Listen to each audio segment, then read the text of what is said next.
Merci de nous honorer de votre fidélité à la une du 20h. Ce équinoxe ce soir, pas de joueurs locaux parmi les 23 footballeurs convoqués par Volker Finke.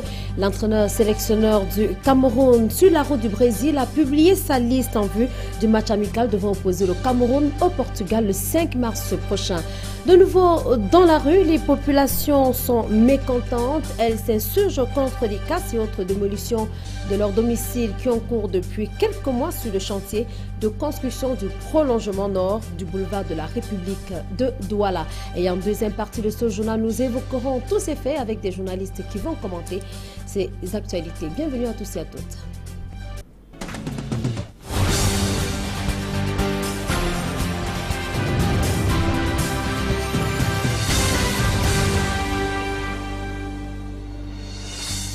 Madame, Monsieur, bien le bonsoir et bienvenue au journal. Mouvement d'humeur au prolongement nord du boulevard de la République à Douala. Des victimes de casse ont assiégé ce jeudi matin la voie publique au carrefour Bonabassem. Elles s'insurgent contre les démolitions de leurs maisons qui se poursuivent sans préavis ni indemnisation, soutiennent ces populations. D'ailleurs, 3 manifestants ont été amenés par des éléments de la police. Flore Tamkobensi.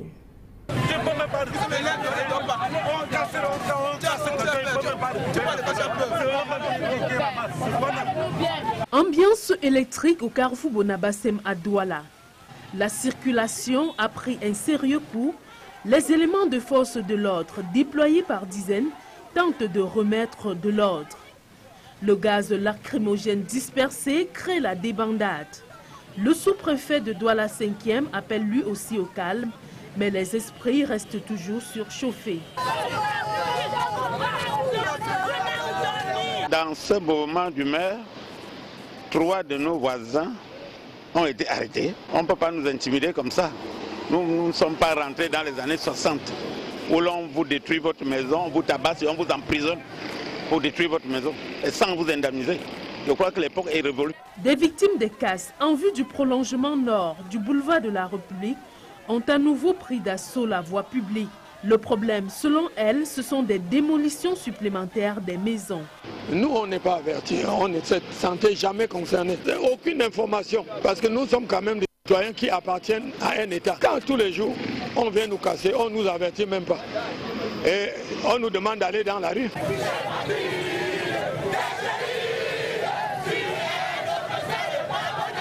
Des déguerpis et potentiels déguerpis dénoncent le non-respect de leurs droits par la communauté urbaine de Douala. L'État est en violation d'une décision de justice. En justice, en 2006, le tribunal de Ndokoti a décidé qu'on ne pouvait pas casser sans payer au préalable. Alors nous demandons à la CUD de respecter cette décision de justice, que l'État donne, que l'administration nous donne l'exemple du respect de la loi. La force de l'ordre déployée a finalement réussi à disperser les manifestants. Ces derniers affirment pourtant qu'ils ne baisseront pas les bras sans avoir obtenu des réponses concrètes des pouvoirs publics. Du côté des boulevards, le pied d'un homme crée la panique. Cette partie du corps humain a été retrouvée enfouie dans le sol. Des médecins légistes pensent que ce membre appartiendrait à un usager victime d'un accident de la circulation. Roger Takala et Nadine Yambou. C'est la panique générale au quartier Bamileke à Ibolova. Le pied d'un homme enterré a été découvert par un habitant qui revenait d'une balade. J'ai vu le voisin et demandé au voisin que vous enterrez quoi dans la nuit? Sa femme a répondu que non, c'est moi plutôt qu'on va enterrer.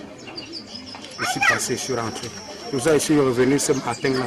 Je dis que je veux vraiment creuser et voir ce qu'on a enterré là-dedans. C'est là où je creuse, je découvre le pied de quelqu'un là-dedans.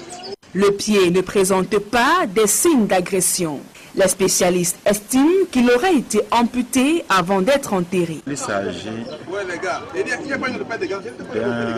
de 2 fragments du membre inférieur gauche.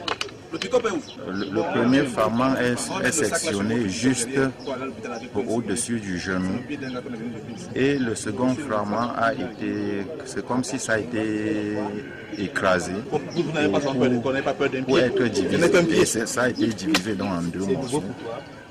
probablement par un mécanisme d'écrasement. Après constat des forces de l'ordre, le pied a été transporté à l'hôpital afin d'être comparé à celui d'un patient interné depuis quelques jours. Ce dernier avait été amputé de sa jambe à la suite de l'effondrement d'un arbre. Une enquête a été ouverte alors que les résultats de l'autopsie restent attendus. Dans le nord-ouest, insécurité routière, un accident de la circulation a fait 10 blessés dans la région du nord-ouest. Les 19 passagers à bord de ce car de transport entraient de Cambé où ils venaient de prendre part aux obsèques d'un proche. À en croire des témoignages des occupants, une défaillance technique du système de freinage serait à l'origine de cet accident. Les passagers très inquiets par certaines pannes en cours de voyage ont plusieurs fois été rassurés par le chauffeur. Ce dernier ayant perdu le contrôle par la suite, va échouer sur les rebords de la route. Aucune perte en vie humaine n'est à déplorer. La dizaine de blessés a été conduite à l'hôpital Baptiste de Banso, localité située à 16 km du lieu de l'accident. Et je vous propose à présent d'écouter l'une des victimes qui revient sur les circonstances de cet accident enregistré à Bamenda dans le nord-ouest camerounais.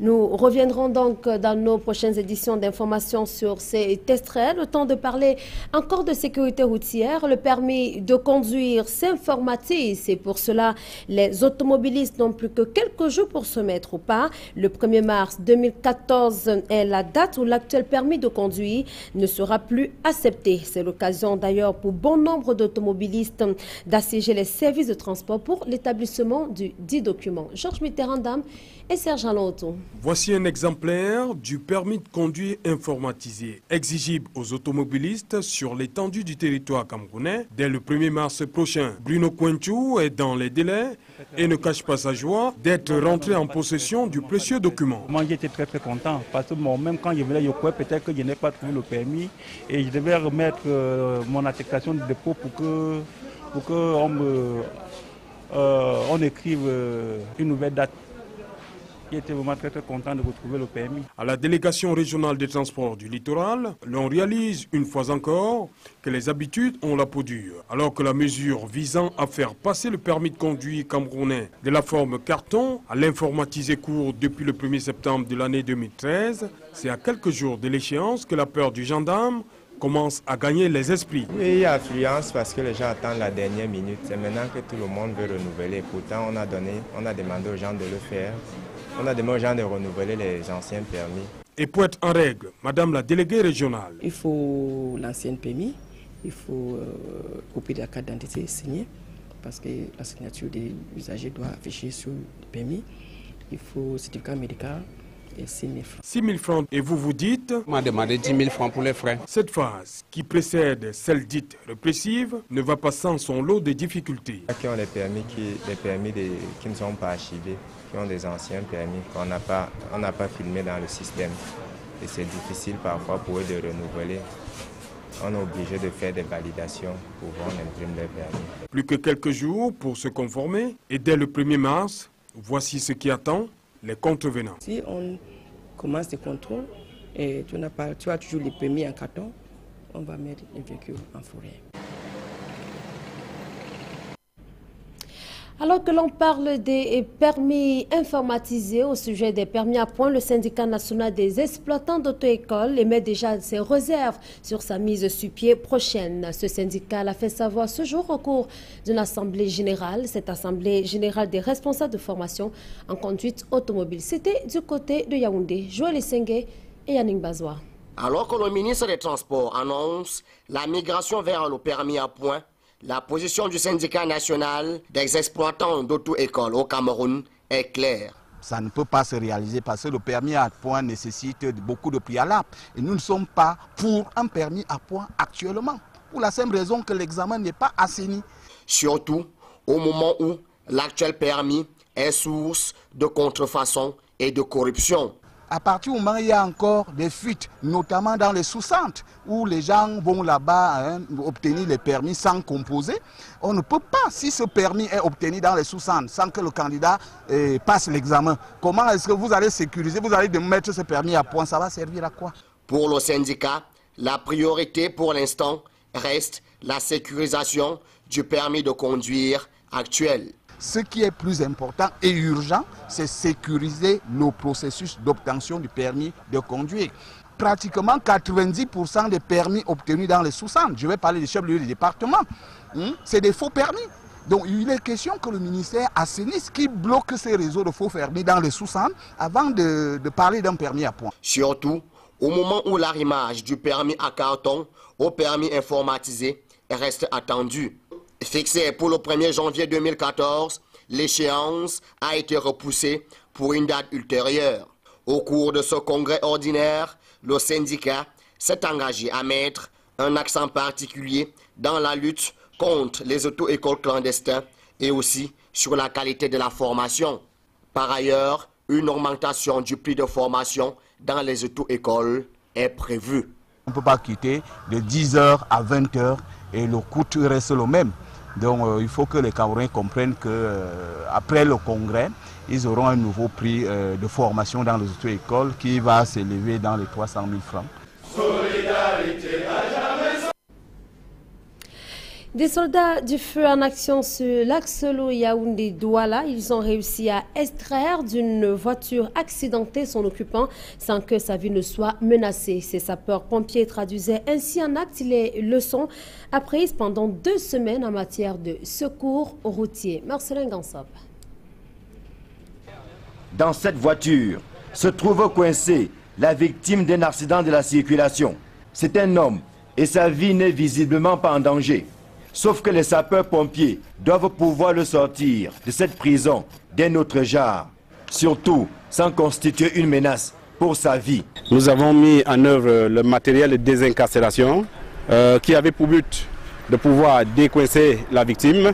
C'est une équation qu'il faut résoudre avec délicatesse et qui fait appel au doigté et au professionnalisme des soldats du feu. L'ambulance de réanimation, c'est rapidement pour prendre la victime en charge. Le véhicule de secours routier que nous avons derrière nous, c'était mettre en œuvre le matériel de désincarcération que vous avez vu tout à l'heure pour pouvoir décoincer notre victime. Et notre fourgon Pom-Tom que nous avons derrière, c'était pour la protection incendie. Donc ce que nous demandons au public, c'est de réagir immédiatement au 118. Tout moment qu'ils constateront un accident de la circulation, tout événement qui nécessitera l'intervention des sapeurs-pompiers, nous serons là. L'intervention prend le temps qu'elle prend, mais au bout du compte, la victime est délivrée et peut bénéficier des premiers gestes de secours avant de prendre la route de l'hôpital. Ce qui était important, c'était leur montrer quels étaient, d'après les moyens qu'ils avaient à leur disposition, d'après les outils de désincarcération qu'ils possèdent, quelles étaient les différentes techniques qu'ils pouvaient mettre en œuvre d'après l'état du véhicule, pour le bien fondé de la victime toujours, et pour la sortir dans les meilleures conditions possibles. À travers cet exercice, il était question de tester la capacité de réaction et d'intervention des sapeurs-pompiers camerounais. Ils sont 29 sous-officiers au total et pendant 2 semaines, ils ont été formés par des experts français aux techniques de secours routier. Il y a eu une partie où on a repris les grands fondamentaux du secourisme, donc tout ce qui est secours à personne, avec le secourisme pur et dur qui est le même enseignement au Cameroun qu'en France d'ailleurs, on a pu constater.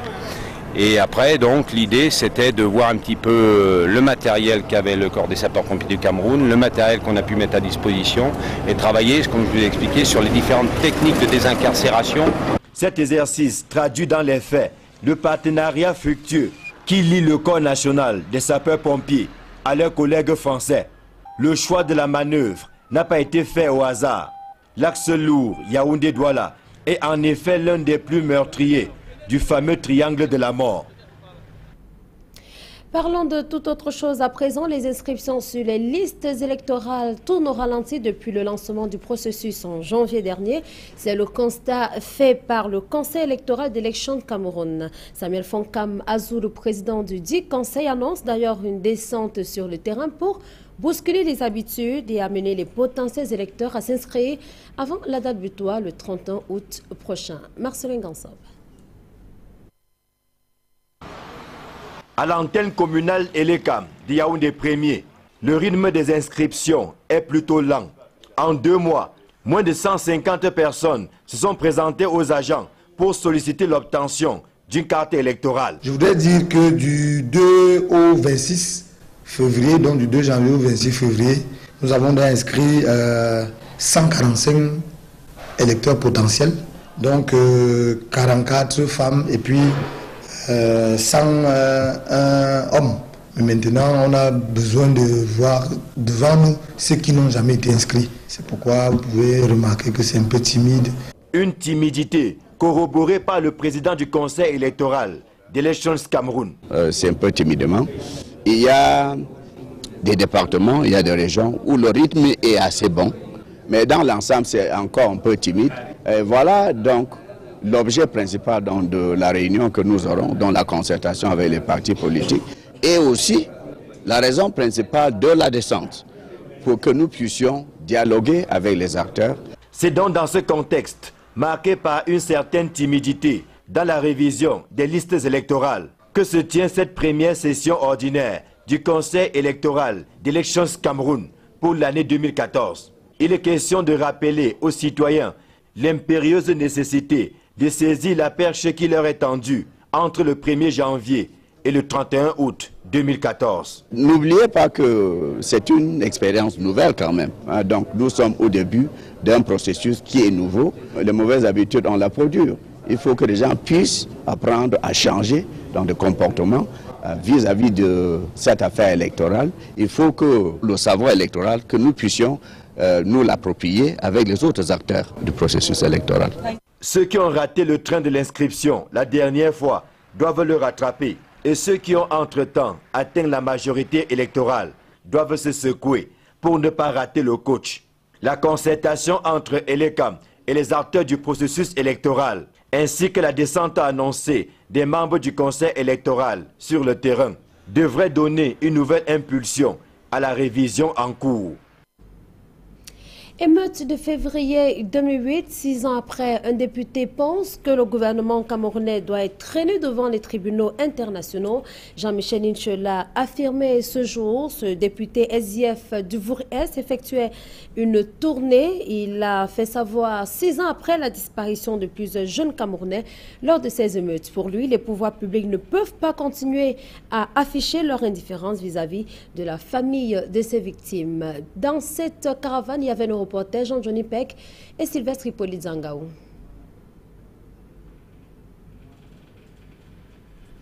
Ça prendra le temps que ça prendra, mais nous aurons gain de cause. C'est au domicile des parents de Timothée Ngantu, en Dokpasi, que Jean-Michel Ninche tient ses propos. Le député SDF de Vouri-Est affirme que le silence du gouvernement camerounais, après la mort de ce jeune homme de 17 ans, lors des émeutes dites de la fin de février 2008, et de bien d'autres jeunes Camerounais, a trop duré. Nous sommes en train de vouloir passer à une phase supérieure, celle de faire en sorte que cette tragédie soit reconnue comme crime contre l'humanité. À la faveur de la 6e édition de la Semaine des Martyrs, le député de Vouri-Est pense donc qu'il faut se retourner vers la justice internationale pour permettre notamment aux familles d'être indemnisées. Je vais, avec certains amis de la diaspora, donner une assistance juridique à ces familles. La nouvelle ravive l'espoir de ces familles qui affirment qu'elles se sentent abandonnées par les pouvoirs publics depuis 6 ans. L'administration, personne n'est jamais passé me dit bonjour ou bien comment ça s'est passé. On doit me payer des réparations. Personne. Moi je peux seulement juste qu'on arrange tout ce qui est arrivé. Après sa tournée dans les familles, Jean-Michel Ninche s'est rendu au rond-point Dakar à Douala 3e, où il a déposé une gerbe de fleurs en hommage aux victimes. Accord de partenariat économique, le groupement interpatronal du Cameroun pense avoir les armes de résistance en cas de renouvellement. Il vient par ailleurs de publier un ouvrage à même de permettre au Cameroun d'être émergent à l'horizon 2035. Joël Essengé et Yannick Bazoua. Le Cameroun a pour ambition d'être pays émergent à l'horizon 2035. Malheureusement, toutes les armes qu'il s'est doté pour atteindre cet objectif semblent inefficaces et pour cause. Notre pays a des carences pour atteindre l'émergence. Il y en a et nous les connaissons. La plupart des documents qui sortent ici et là en recense, nous en avons recensé une centaine. Si on décide aujourd'hui de ce qu'il faut faire, peut-on y arriver?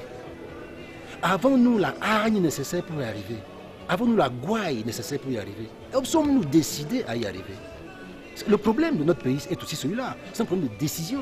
La publication de cet ouvrage par le groupement interpatronal du Cameroun n'est donc pas un fruit du hasard. Une manière de mobiliser quelques acteurs à la réflexion, à la recherche de solutions pour que notre pays avance, que l'économie avance et qu'au final, les populations camerounaises en soient les gagnants. Mais une ébauche de solutions à l'émergence du Cameroun qui tombe alors que l'épineux problème des accords de partenariat économique reste d'actualité. Mais le patronat camerounais se veut rassurant. Nous sommes bien conscients des forces et faiblesses de l'accord de partenariat économique. Mais nous disons en même temps, si c'est une voie que nous devons choisir, nous avons les armes pour pouvoir nous y préparer et faire en sorte que nous puissions tirer le meilleur de cet accord. Sans proposition pour l'émergence du Cameroun, une publication du ZICAM qui vise à mobiliser les acteurs pour l'accélération de la croissance du Cameroun. Le PIB du Cameroun tourne autour de 10 000 milliards de francs CFA par an. Nous devons passer à 20 000 milliards de francs CFA par an d'ici 2020. Ça nécessite un mouvement d'ensemble. Il faut motoriser le pays, il faut réveiller le pays. Et à 2020, on peut passer maintenant un taux de croissance de 9,2 par an pour la deuxième étape, et après à 8 jusqu'en 2035. On sera émergent dans ces conditions-là. Sinon, on ne va pas être émergent et tout le monde voit bien qu'on ne pourra pas être émergent. Le groupement interpatronal du Cameroun pense par ailleurs que l'émergence du pays passera aussi par un rapprochement fertile entre le monde de la recherche et le milieu socio-professionnel. Champ gazier de Logbaba, les responsables d'exploitation sont appelés à faire montre de transparence et de bonne gouvernance. C'est une recommandation du comité initiative de transparence dans les industries extractives. Ce comité s'est d'ailleurs rendu auprès des populations riveraines de l'usine à gaz de Logbaba où les populations n'ont pas manqué de décrier les problèmes auxquels ils font face. Georges Mitterrandam et Fleur Tamkobensi. Dokpasi 2 à Douala, l'enclavement est le maître mot dans cette localité. Le mauvais état de route a fait fuir les véhicules jaunes. Seuls des mototaxis qui ne redoutent pas les affres de la poussière circulent ici. Si vous avez même un malade, vous allez envoyer quelqu'un à l'Axe Lourd, négocier un taxi afin qu'il entre ici au quartier. Pour les populations qui travaillent en ville, quand ils sortent, ils doivent monter sur la moto et bâcher, arriver en Dokoti et avoir trouvé notre voiture pour la ville. On coule l'eau, ça fait même une semaine et demie, nous on n'a pas l'eau. Ah, les difficultés d'aller à l'école, on ne peut pas marcher facilement à pied parce qu'il y a de la poussière. On a les hôpitaux mais c'est peu, nos hôpitaux sont peu. L'usine de gaz présente dans cette zone devrait être porteuse d'espoir pour la localité. Selon le comité ITIE, entendez initiative de transparence pour les industries extractives.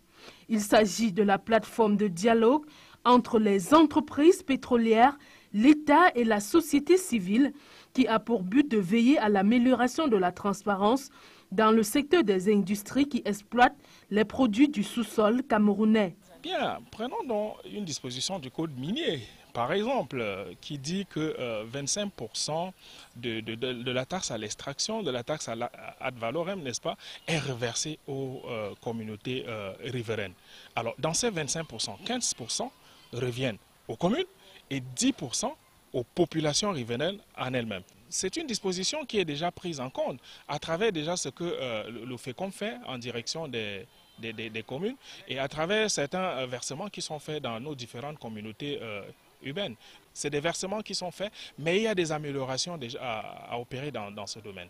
En sensibilisant des responsables de l'usine à gaz de Logbaba et les populations riveraines, ITIE invite Gaz Cameroun à se montrer citoyenne. On se plaint de la corruption. Si aujourd'hui notre entreprise, la société Gaz du Cameroun, peut participer à au développement de ce projet, enfin de l'ITIE, qui permet que le Cameroun soit pays conforme, alors nous allons mettre tous les moyens nécessaires pour pouvoir arriver à ce stade. L'initiative de transparence dans les industries extractives est créée en 2002 sur le plan mondial après le constat selon lequel 3,5 milliards de personnes vivent dans les pays riches en pétrole. Seulement, elles ne peuvent en bénéficier à cause de la malgouvernance et la corruption. L'actualité à l'international à présent. En Ukraine, le président destitué s'est exprimé après plusieurs jours de violence. Viktor Yanukovych se trouve, selon certaines sources, quelque part en Russie. Il est recherché en Ukraine pour meurtre de masse. Le reportage de nos confrères de France 24. Viktor Yanukovych, toujours président de l'Ukraine, c'est en tout cas ce que rapporte cette chaîne russe. Dans un communiqué, Yanukovych s'adresse au peuple ukrainien. Je me considère toujours comme le chef légitime de l'État ukrainien, élu par l'expression libre de la volonté des citoyens ukrainiens. Je dois demander aux autorités russes d'assurer ma protection personnelle face aux actions menées par des extrémistes. De son côté, la Russie annonce avoir mis en alerte certaines de ses troupes, dont celles stationnées le long de sa frontière commune avec l'Ukraine. Une situation qui inquiète la communauté internationale. Le secrétaire général de l'OTAN, lui, évoque les tensions de plus en plus vives en Crimée.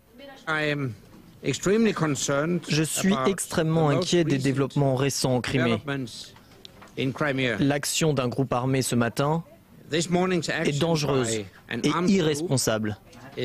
J'exhorte la Russie à ne rien entreprendre qui puisse provoquer une escalade de la tension ou causer des malentendus. Washington a déjà averti mercredi, toute intervention militaire serait une grave erreur. En sport, match amical Portugal-Cameroun du 5 mars prochain. Volker Finke, l'entraîneur sélectionneur, a convoqué 23 lions pour ce rendez-vous.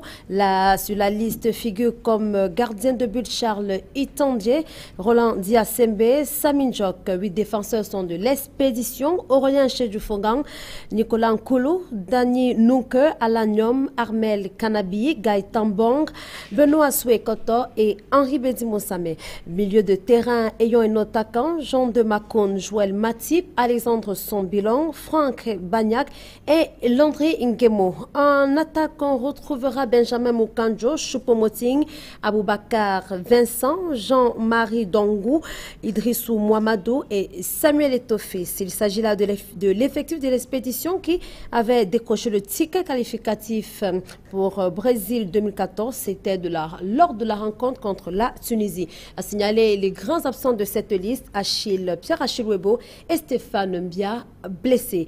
Rappelons que le match Portugal-Cameroun compte pour la préparation du Cameroun en vue du mondial 2014. Et à présent, la seconde partie de ce journal. À tout de suite.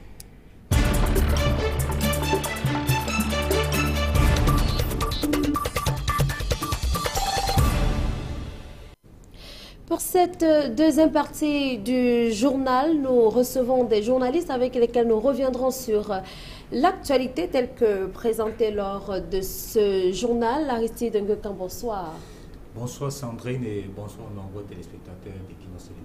Merci d'avoir accepté cette invitation. Bonsoir également à vous, Camille Nélé. Bonsoir Sandrine, bonsoir téléspectateurs d'Equinox. Eh bien, on va évoquer l'actualité d'il y a un instant, la liste des 23 lions, les lions convoqués par Volker Finke. Première analyse assez directe de cette liste, Aristide Nguekan. Écoutez, en tant qu'observateur bien qu'averti du football camerounais, je ne suis pas surpris parce que, à remarquer directement, on ne trouve pas des joueurs locaux, ou alors les joueurs évoluant dans le championnat national camerounais. Donc pour moi déjà ce n'est pas une surprise parce qu'il faut noter qu'il y a, je pense que c'était la saison dernière, l'entraîneur sélectionneur Volker Finke avait déclaré au cours d'une interview, comme il en a l'habitude de donner, qu'il ne trouvait pas le championnat camerounais étoffé pour sélectionner un certain nombre de joueurs devant faire partie de la sélection nationale. Donc, ce qui dénote ici encore et ce qui montre à suffisance ici la faiblesse ou alors l'incapacité de l'encadrement de notre sport en général et du football aussi en particulier. Alors vous pensez, Camille Nélé, que les joueurs locaux sont aussi, on va peut-être dire médiocres? Tant que ça, on sait tout de même qu'un stage de formation regroupement a eu lieu. D'ailleurs, il s'est achevé ce matin avec des joueurs locaux, une vingtaine de joueurs. Et comment comprendre que parmi ces joueurs, qu'on ne puisse pas dénicher le talent qu'il faut? Je sais bien qu'au Cameroun, il existe 18 millions d'entraîneurs et de coachs qui sont capables de chacun de former son équipe. Mais moi, je pense qu'au niveau de cette liste qui vient d'être rendue publique par le sélectionneur national, moi, à mon avis, il n'y a pas de commentaire à faire. C'est lui le patron de l'équipe, c'est lui qui estime certainement qu'il a fait le carton plein avec les joueurs qu'il a à l'étranger. Donc, moi, à mon humble avis, je me dis tout simplement qu'on va voir ce que ça va. Et puis en plus, bon, même s'il fallait pêcher 3, 4, 5 joueurs locaux, est-ce qu'ils auraient été en mesure de faire partie de l'effectif qui part en expédition? Moi, je pense que c'est la stratégie du sélectionneur national et il est souverain. Alors, et donc, finalement, rien à redire sur cette liste, à entendre Camille et non, mais écoutez, je pense que Camille a tout dit et c'est au sein de l'opinion. Vous savez, la politique générale du sport au Cameroun a bien voulu qu'on puisse étoffer nos différentes sélections nationales pour que le bon fruit puisse sortir du Cameroun et qu'on ne puisse pas aller pêcher ailleurs. C'est ça la volonté. Mais sur la pratique, on ne le vit pas. C'est-à-dire, dans l'encadrement, si vous faites un tour dans les stades et vous voyez la qualité de jeu, comparé à la liste donnée par le CDG, la liste devant moi, comparé à la liste donnée ce matin par Volker Finke, il n'y a pas match. Il n'y a pas match pour rester dans le jargon. Donc moi, je pense qu'il faut laisser le coach faire son travail, éviter d'être, parce qu'au Cameroun, nous avons l'habitude d'être tous entraîneurs, comme l'avait dit quelqu'un. Donc moi, je pense qu'en tant que technicien, il a pris ses responsabilités. Et je sais que pour ceux qui nous regardent, alors, pour d'aucuns, la volonté voudrait qu'on puisse citer l'un de nôtres, je vais dire entre parenthèses de nos joueurs locaux, mais la technicité en a décidé autrement. Alors, je vous propose à présent d'évoquer cette actualité. On a vu en début de ce journal sur le site du prolongement nord du boulevard de la République, une manifestation des populations riveraines. Cela pourrait quand même donner froid au dos des personnes avec tout autour des policiers, des forces de l'ordre. C'est-à-dire que le problème des indemnisations n'est pas encore terminé de ce côté-là. Non seulement il n'est pas terminé, le problème non plus des démolitions n'est pas terminé. C'est-à-dire qu'une fois de plus, c'est la communauté urbaine qui est sur la sellette. C'est la communauté urbaine qui a encore à assumer ses responsabilités vis-à-vis de ces populations qui ont été dégagées.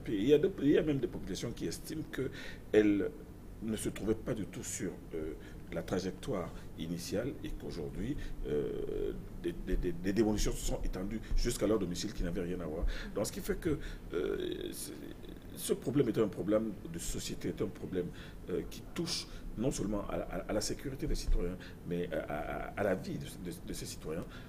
Il est urgent que le délégué du gouvernement descende rapidement là sur cette trajectoire et pas seulement le sous-préfet et qu'il essaie de régler ce problème au plus tôt. Parce que sinon, ce sont des travaux même de construction de cette route qui vont être bloqués. Ben écoutez, je pense que c'est pratiquement le même problème que j'ai l'habitude de décrire au Cameroun, le problème de management qui est galvaudé à tout bout de champ je veux dire, par les leaders, par chaque responsable à son niveau. Je pense qu'ici, il y a eu un problème non seulement de communication, mais aussi de management. Lorsqu'il faut faire des destructions, je pense qu'il faut prévoir. Prévoir, c'est quoi? C'est aller sur le terrain, identifier des gens, les informer, communiquer avec eux. Mais si dans toutes les déclarations des déguerpis, ou alors de ceux qui sont en voie d'être déguerpis, vous comprendrez qu'il y a eu un problème de communication. Vous avez sur le terrain les populations qui disent « le délégué nous a dit ceci », ou alors ces agents nous ont dit ceci, et le délégué qui vous dit « non, moi je n'ai pas dit ça, moi j'ai dit ceci ». Donc moi je pense qu'il y a une sorte de communication de dupes dans cette histoire. Et je pense qu'il faut définitivement appeler tous les protagonistes sur une même table et leur fixer, c'est-à-dire pour dire qui a droit à quoi pour le cas des indemnisations, pour que ce soit clair dans tous les camps et aussi dit clairement d'où est-ce que s'arrête la route et d'où est-ce qu'elle commence. Dans ce cas, il faudrait donc reprocher à qui? À la communauté urbaine? À la communauté urbaine, parce que si à écouter les différents riverains, tout le monde tire sur la communauté urbaine. La communauté urbaine ici, je pense qu'elle communique très peu. Il faudrait qu'elle appelle, c'est-à-dire qu'elle communique suffisamment. Au-delà d'échanger avec les différents représentants des riverains, il faut cerner concrètement les choses pour dire nous allons vous... En fait, les destructions vont de tel mètre à tel mètre. C'est-à-dire les identifier concrètement et communiquer là-dessus pour que les gens ne se retrouvent plus toujours à hausser le ton ou alors à crier sur tous les toits qu'ils ne sont pas respectés. Et comme Camille l'a dit, c'est un problème grave de société et ça ne sert pas l'image de notre pays. Alors Camille, peut-être pour sortir de cette question, comment il est possible d'expliquer qu'au fil du temps, d'ailleurs sur cet axe, le prolongement nord du boulevard de la République, il y a déjà une partie des populations qui avaient précédemment manifesté, estimant que les indemnisations étaient très peu payées. On a à présent des populations qui estiment ne pas comprendre finalement le tracé de cette route. Comment il est possible de comprendre l'attitude à la fois des populations et des autorités d'autre part? Le problème, c'est qu'il y a même un autre problème latent qui va éclater dans quelques jours. C'est qu'il y a des personnes qui ont été dégarpées et cassées il y a 25 ans, toujours sur le même axe, c'est-à-dire qu'à partir de Bali, d'en face du collège Ogbini, de l'immeuble Ogmeni, je veux dire, jusqu'à l'école publique de Daïdo. Et beaucoup de ces personnes n'ont pas été indemnisées jusqu'aujourd'hui. Il y a un comité qui est en train de se constituer et qui va faire entendre savoir dans les jours qui vont suivre. Mais ce que je veux dire, c'est que pour répondre à votre question, il est tout à fait incompréhensible justement que de nouveaux problèmes jaillissent aujourd'hui et se présentent et jaillissent au grand jour. Cela donne l'impression que la communauté urbaine n'a pas su soit cerner tout le problème, soit alors ne la cerner que de manière partielle. Et là, forcément, on se retrouve dans la situation dans laquelle on est aujourd'hui. En 2008, nous sommes un 27 février. En 2008, il y avait justement ces émeutes. On a pu observer tout à l'heure la sortie du député de Vouri-Est, Jean-Michel Nitche, qui apparemment reste seul dans la course à reparler des émeutes de février 2008. Quelle est la lecture que vous faites? Je fais la lecture, je fais une lecture politicienne. Je me dis que le député Jean-Michel Nitche a opté pour une démarche politicienne populiste, pour une histoire qui, il faut le dire, il faut le reconnaître, a fait mal dans ce pays. Parce qu'aujourd'hui, quand M. Nitche parle de saisir la communauté internationale pour crime contre l'humanité, moi, ça me fait mal au dos. Je trouve cette sortie quelque peu excessive. Ce n'est que mon point de vue. Je la trouve excessive et dangereuse. Parce qu'il ne faudrait pas qu'on nous entraîne sur un terrain qui n'est pas exactement celui de ces émeutes qui ont fait l'objet de tous les qualificatifs.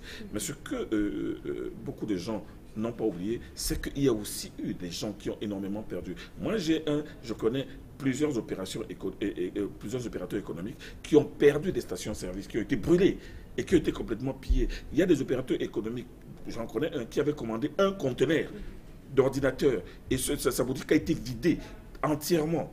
Alors, lui, cet opérateur économique, à qui va-t-il s'adresser? Il y a des jeunes qui sont descendus dans la rue. Il y a quelque chose de très, très grave qui s'est passé pendant 3 ou 4 jours à Douala. Mais seulement, quand M. Nitche présente ce problème aujourd'hui, sous l'angle de l'exploitation, pas seulement de ces jeunes, parce qu'il y a des jeunes qui sont retrouvés en prison, mais qui présentent ce problème comme un problème qui doit être porté à la communauté internationale pour poursuivre le chef d'État pour crime contre l'humanité. Moi, je ne suis pas très d'accord. Alors, juste 30 secondes, Aristide, pour réagir avant qu'on ne sorte définitivement. Mais écoutez, Camille a dit une chose, le député est dans son rôle. Vous savez, toutes les stratégies sont bonnes pour exister. Et je pense plutôt à une sorte de commémoration des disparus de février. Et je ne pense pas qu'il faille encore remuer le couteau dans la plaie. Et donc les familles en ont suffisamment souffert comme ça. Je pense qu'il faut penser à une commémoration, mais les indemnisations, s'il faille indemniser les gens, il faut faire tout un répertoire de ceux qui ont perdu, de toutes les personnes, qui ont été victimes. Très bien, on va s'arrêter là ce soir. On va certainement se retrouver une autre fois pour évoquer d'autres sujets de l'actualité. Merci à vous, Aristide Goka. Merci également à Camille Nelly. Madame, merci également d'avoir suivi le journal. Merci de rester en compagnie des programmes d'Equinox Télévision. Je donne rendez-vous demain à la spéciale.